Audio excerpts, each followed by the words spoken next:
Hey guys, what's up? So today we're gonna do part 3 of this short story. We're gonna do part 3 and we've already started. We've already got 2,000 words in it.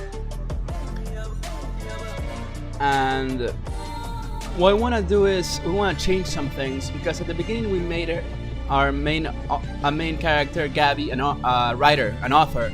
So now we're gonna make her an artist. So the plot is that Gabby is an artist past her prime, right? And she has not made any significant, anything worth of, her name for the past years. And she wants to get back into that world. She used to live in the city, now she lives somewhere in the suburbs. So the idea of this short story was brought about by, like, many cultures have the myth of a person who outwits the devil, or outwits, like you sell your soul to, the devil, and you outwit him, and you get what you want, but your soul is still intact, your soul is still yours. So that's the idea here. So she's an artist past her prime, she wants to get back into that world, so she makes a pact with the devil, or at least she tries to conjure up these evil forces to help her out. And so she starts practicing ritualistic magic and the like, so that she can get in contact with this energy, so that she can actually sell her soul. But she's too witty for that. Like, she's too smart just to sell her soul, get what she wants. She wants to get what she wants without having to sell her soul. So that's the idea of it. As for the characters, we have, the artist herself, Gabby. We have an occult bookstore where she gets more of her information. We have the old man, which is like the messenger of all of this. We have the devil himself here, Baphomet, and we have the little devils that work for him. Anyways, so what we're gonna do today is we're gonna quickly read this 2,000 to get into the groove, and then we're just gonna go on from there. So let's get it. Alright. So it goes: after a rainy afternoon, the descending sun flung streaks of purples and pinks against the waning daylight. Gabby stuck to her routine, and today, at exactly 6 p.m. as usual, she opened the door to one of her favorite occult bookstores. For too long, she'd been trying to make a change somewhat impossible. in her way of life. And as the cosmos create the very opportunities which we attract, she now found the only possibility of it happening, if there was a possibility of it happening, that is, the very change she wanted, somewhere outside the reality of hers, somewhere on the other side of what the real is.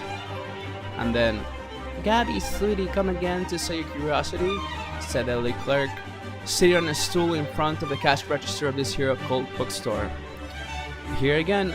Go ahead, honey. We just got a new delivery this week. Find them by the back."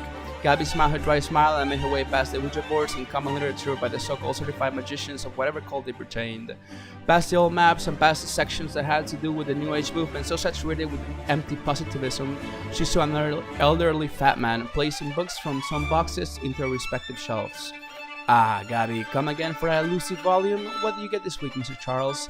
Nothing so interesting. Nothing interesting, although there were some volumes, started the elderly fat man, now pushing the thick pair of black framed glasses up the bridge of his nose. "This curious person left us," he said.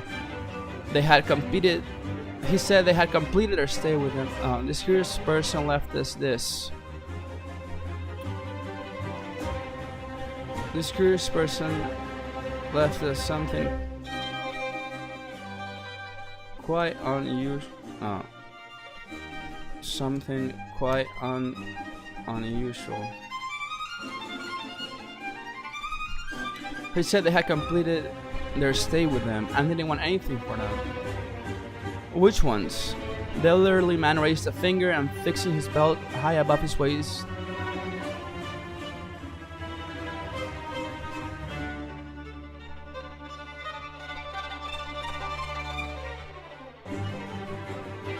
went back to the storage room.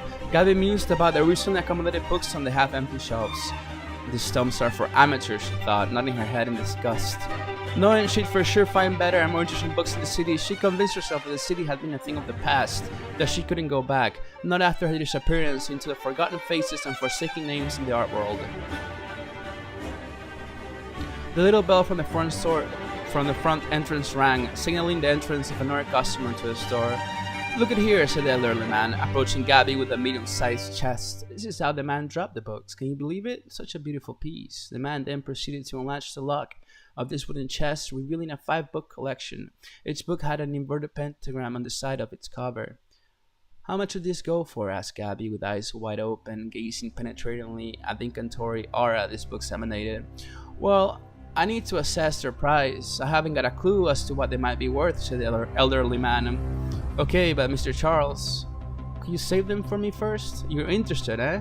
It's for a research paper, the one we've talked about." "Right. Well, Gabby, I'll do my best, and as soon as you come back, which I know you will, I'll let you know. But let it be me, please. At least give me the chance to be the first to bid for them." "Sure thing," said the man, now closing the small chest and walking away again to the storage room. Gabby didn't even know what the books contained. However, it was just by the feeling and the imagery they provided that she knew she had to have them. The rest of the books she had already browsed, so she saw no need in staying in the store. Any longer.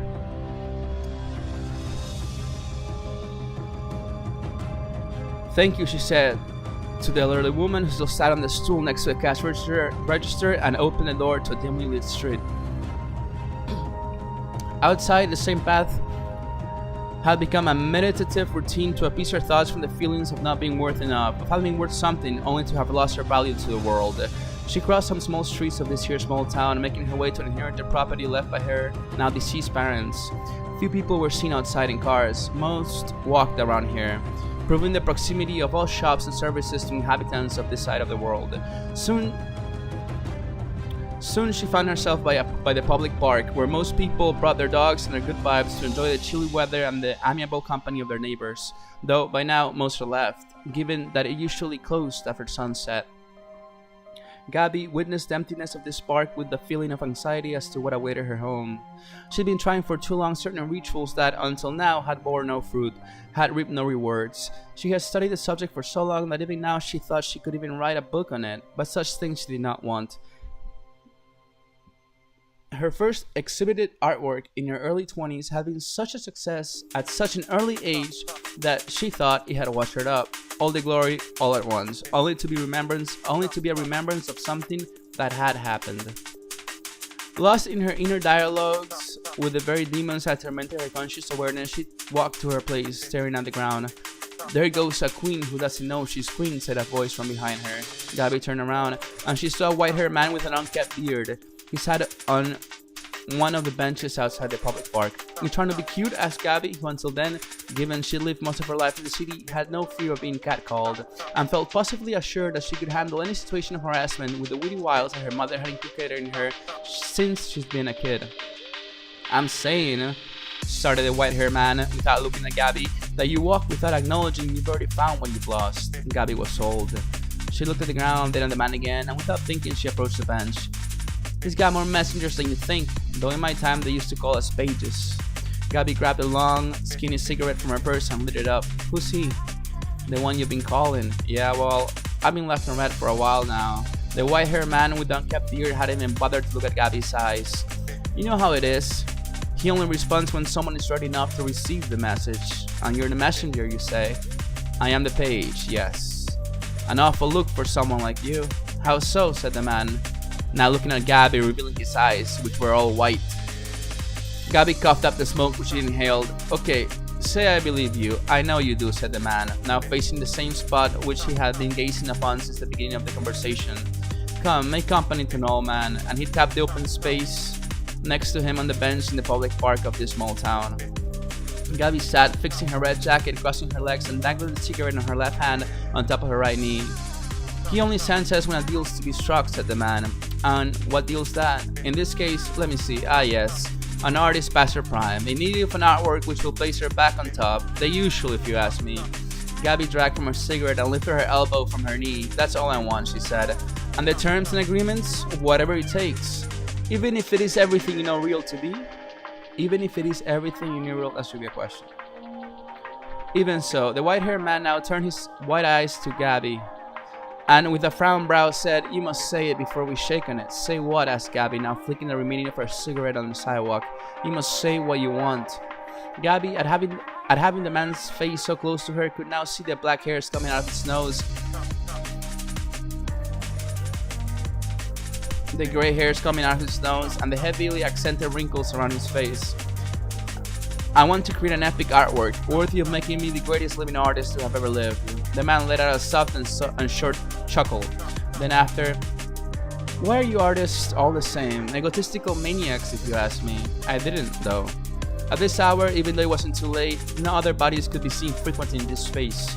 Most left early, having the morning as witness to more movement in this town. The old man extended his left hand, saying something in a language which Gabby knew not. Gabby felt the man to be honest. And given the background of what ritual she'd been doing, it would only make sense for the bringer of light to appear this way. And so she shook the man's hand, but as soon as touched, she felt a sharp cut on her palm. She let go of the old wrinkly man and extended her 5 fingers of her left hand, only to see blood dripping. "You asshole, you cut me," she said without thinking. "A pact in blood is the only pact known to stand the test of time, my dear," said the old man. He then proceeded to get up, somewhat loosening his balance on one leg, and began limping away. Gabby thought it all a hoax, for it takes only that unremarkable faith to believe in the unspoken, invisible forces of the cosmos to actually sway one's consciousness to believe in the unreal, in the occult. She too got up and walked her way home. That night she expected something, some sign from the other side as to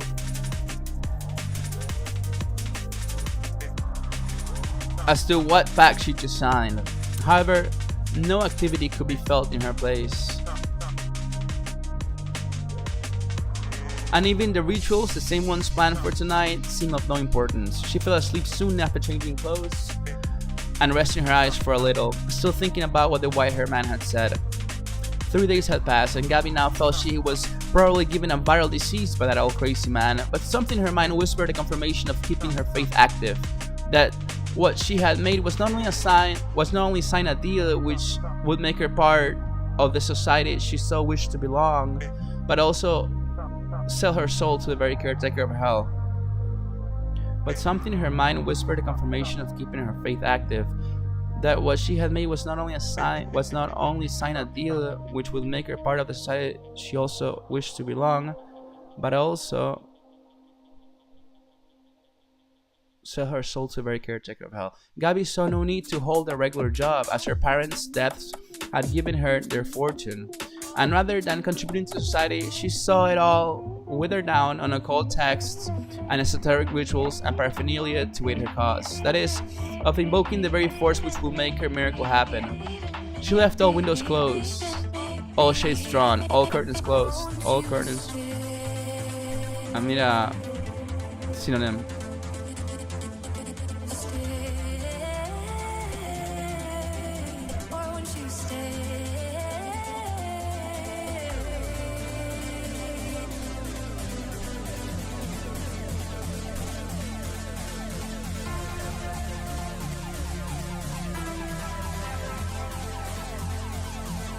Okay. She left all windows shut, all shades drawn, all curtains closed. Monday felt no different than the weekend to her, and as days passed, so did the hope that the man she had met was real after all.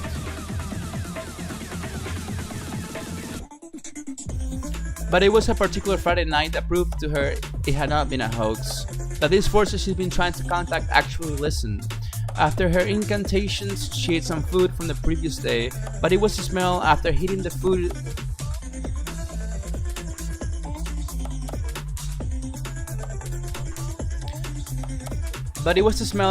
her dinner that revealed to her the otherworldly presence she'd soon meet. The distinct smell of ammonia, of sulfur, of a putrid pungency came to her nostrils as the most welcome invitation she could ever have gotten.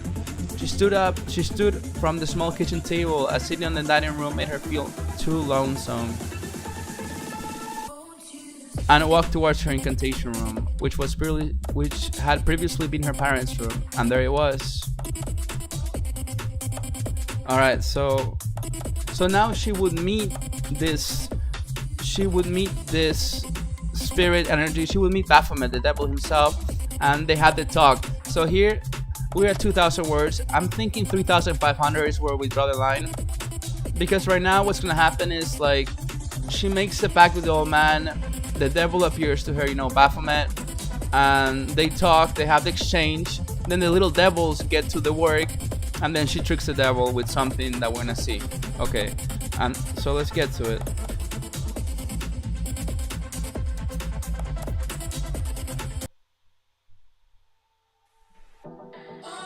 And there it was.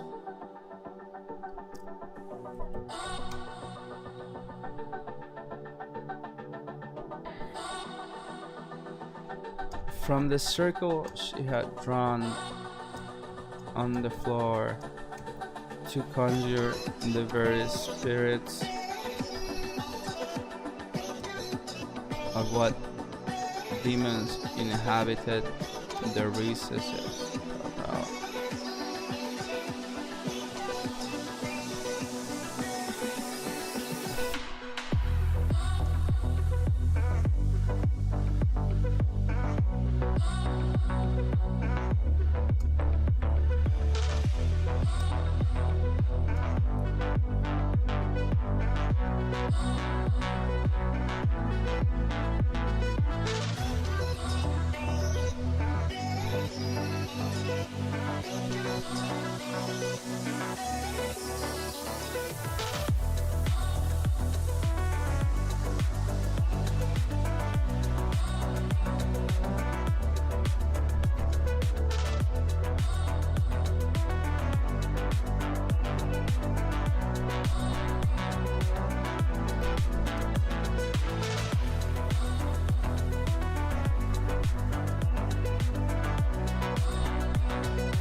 The wet mist by now had receded. And Gabby saw clearly before her the monster that was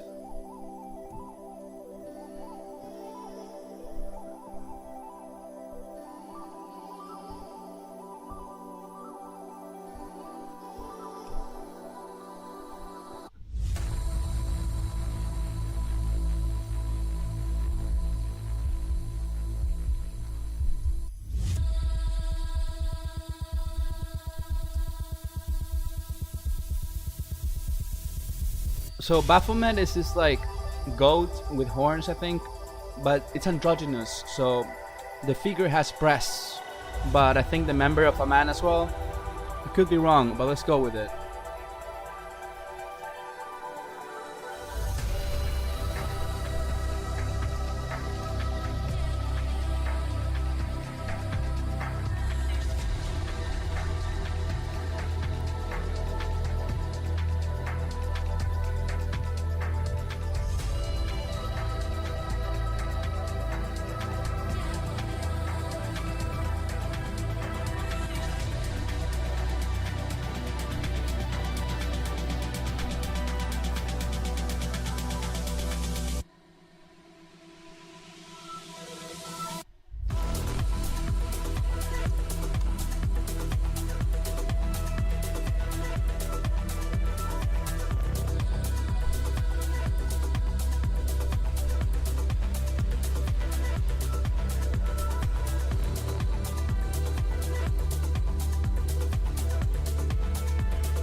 Yeah.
Her ritual room.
use the blood of those.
Alright, so that for a first draft, it's something, you know.